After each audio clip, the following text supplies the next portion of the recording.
Everything goes dark. Усё паглынае цемра. Старажытны рэптылій мозг так хутка вяртаўся. А гэта таго каштавала. Раз уж мы пайшлі настолькі брутальна, то па тыпу прымі гэта. Табе не хапала проста цемры. Яна прыходзіць з краю горада. Я памыліўся, калі адпусціў цябе. Я павінен быў трымаць цябе тут. Там, дзе ты, няўжо там святло, няўжо яно пужаюча? Можа, ты адчуваў любоў, каханне? Што ты маеш на ўвазе? Лена гаворыць, а жонка крыптазаолага. Што ты маеш на ўвазе, што я маю на ўвазе? Старая жанчына з'яўляецца з цемрай. З табой усё ў парадку?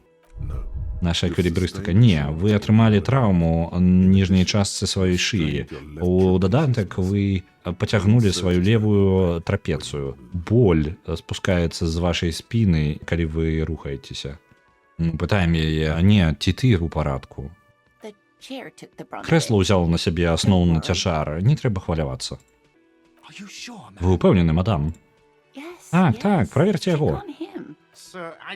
Сэр, выбачце, я не жадаў, каб гэта здарылася. Выбачце, гэта было заўсёды, як гэта, коп-фрэндлі, ветлівае да паліцейскіх месца. Выдаецца, што чалавек узрушаны гэтым здарэннем. Выпіўка за кошт... Блін, а чаму рэць? Добра, выпіўка за наш кошт. Было шмат напояў на рахунку. Я ўсё яшчэ павінен трымаць з вас плату за 3 ночы і разбітае акно. Аднак гэта 100 па тыпу рэалаў? Балявы пароз актываваўся.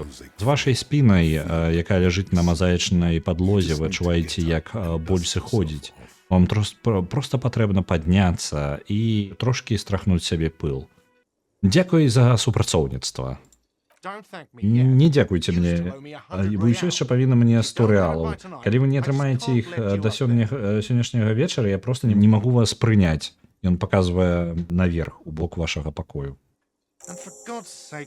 І дзеля Бога, калі ласка, асцярожней.